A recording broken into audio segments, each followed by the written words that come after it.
majority of my work done over at Subway, just creating thumbnails and such, but I wasn't able to get access on the internet for some reason. My iPhone was able to tap into that internet, but my laptop was just not having it. It wasn't putting out any internet signal. So I tried to get it situated with with one of the employees at Subway, and they couldn't figure it out. But I did get a majority of the stuff done. I already got my video uploaded. I just have to make it public, and then I have to slap a thumbnail on there as well. But since that's all I could do right now, I'm gonna head down to the good old Corvallis Skatepark.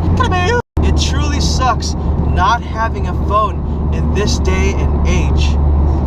I can live without a phone indefinitely, obviously. There's so much that people like myself do on these phones, on these smartphones, that when you do lose it or when it ends up malfunctioning on you, it's hard.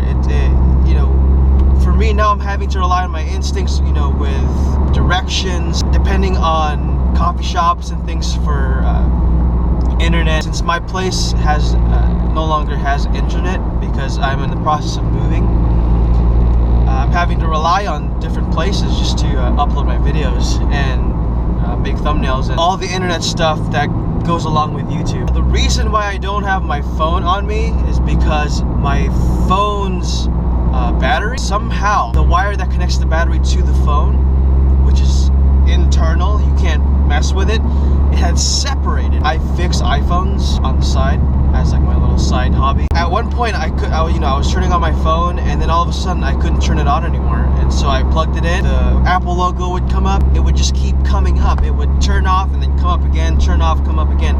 And so I tested it out. I plugged it in, and then once the Apple logo popped up, I pulled the plug out to see if it was relying on the battery power, which it was not. It was relying on the outlet power. So I took it apart, found that the cable that runs from the battery to the iPhone itself is broken. So I went and ordered 2 extra batteries off Amazon. It's frustrating because it was only 2 months old and it was running so well. That battery was running so well.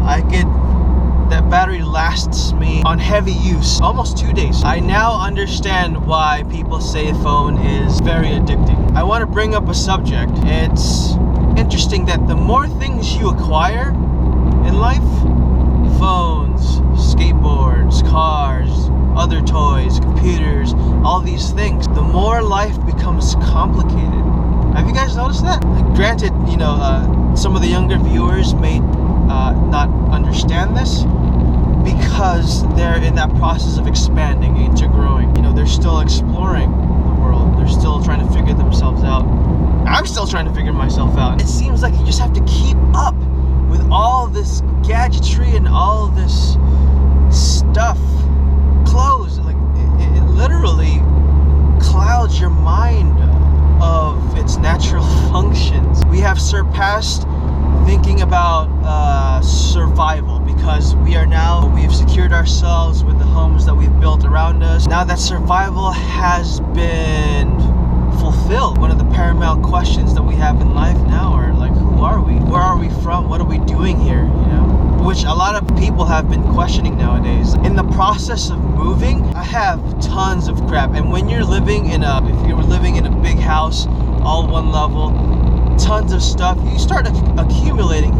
You have all that room to buy couches, buy TVs. I don't have a TV, but you know, buy computers, buy entertainment systems, anything, and it fills your home and it makes your home more personalized. It clouds your mind. Your life is no longer simple like it was when you were a child. It's not necessarily because you get older. That's not the case, because I remember when I was like 21, which is not that long ago, my life was my existence was so simple. Yes, I was in my adult years, but my life was so simple. No stress, nothing of the sort.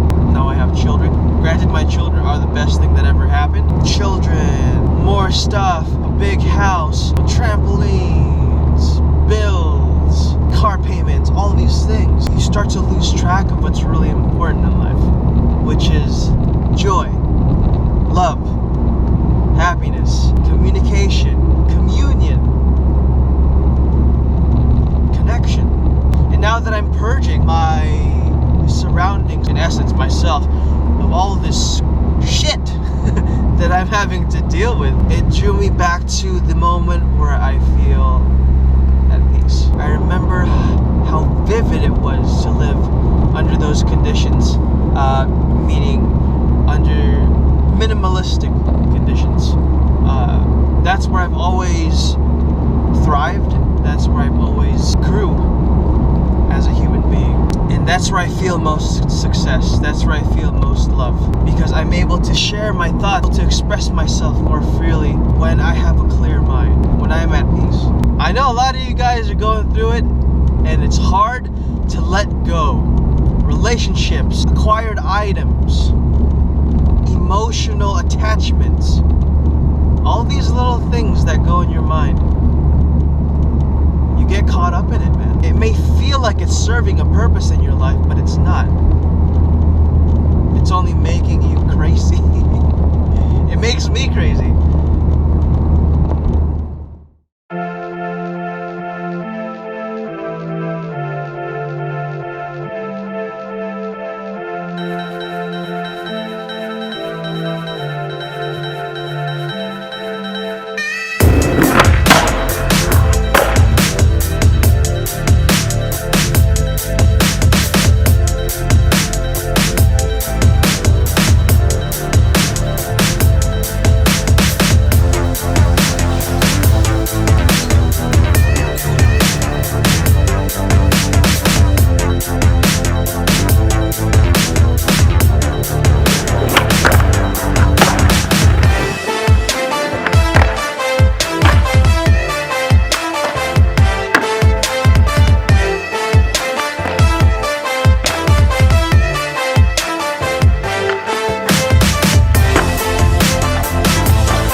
My fingers are super fat right now. They're so fat and they hurt so bad. I didn't eat too much today. My stomach has been growling for the past 2 hours. Time to cook me some food. I don't normally eat out, but when I do, it's usually with friends as a social gathering. I thoroughly enjoy cooking food. The fact that I know what goes into my food, ingredients wise and intention wise, it's very fulfilling. I was looking at my fingers every like 15 minutes when I was skating, and like in the beginning my fingers were really skinny. As the pain started setting in, my fingers got skinnier and skinnier, and there's a point in time when you can't feel your fingers, and that's when you start like, oh man, is something wrong with my hands? I can't, and you could barely move your hands. It's like your muscles are so tight, so frozen. And then you start to feel like bizarre tingling in the inside of your fingers and your hands. And then you start feeling a little bit of discomfort. That's your blood. When you start to get numb, there's less blood flow going into your fingers. That's why it starts to hurt more and more and more. And eventually you don't feel anything. And then once you hit that point where your fingers start feeling tingles, like in the middle of your fingers and your hands, blood starts to slowly seep in. Warm blood starts to slowly seep in without damaging your internal core temperature. And so your fingers start to slowly get back their feeling. One by one, you start feeling your fingers warm up. Like if you touch your face, it starts to warm up. You could feel it. By hour 1, your fingers and hands will be completely warm. But they'll be a little bit swollen, like my fingers are right now. They're like sausages, dude. Because the blood flow is on the surface of the skin as well as the inside of the skin. Because it's trying to warm up. Your fingers will not get frostbite if you don't restrict the blood flow. Meaning that if you don't wear gloves. Like if you wear gloves, you're not only restricting the blood flow from like wrists, but you're also restricting the blood flow on the surface of the skin. I've gone hiking barefooted in snow multiple times, and yes, it is extremely painful of the first 15 to 20 minutes, but your feet will start to warm up.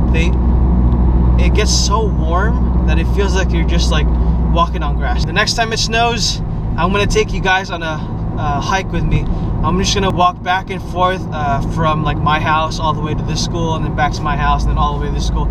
And I'm just gonna talk randomly, and I'm gonna go barefoot. The first 15 to 20 minutes, it is a pain. There's blood vessels in your feet and in your hands that are rich in blood. They're pumping blood and oxygen into your feet just below the surface of your skin at such a fast rate that it restricts. Obviously, when you put your feet or any part of your limb in ice water, you'd feel a lot of pain because of that restriction. Right now, I'm just kind of repeating myself, so I'm just gonna stop. So that about does it for this video. If you guys like this video, please let me know by clicking that like button. If you guys have any video ideas for me to do, please leave it down on the comment section below. And as always, thank you guys so much for watching. My name is Julius, and remember to slap that subscribe button as well as that notification icon for my future videos. I'll see you guys on the next one. Latest.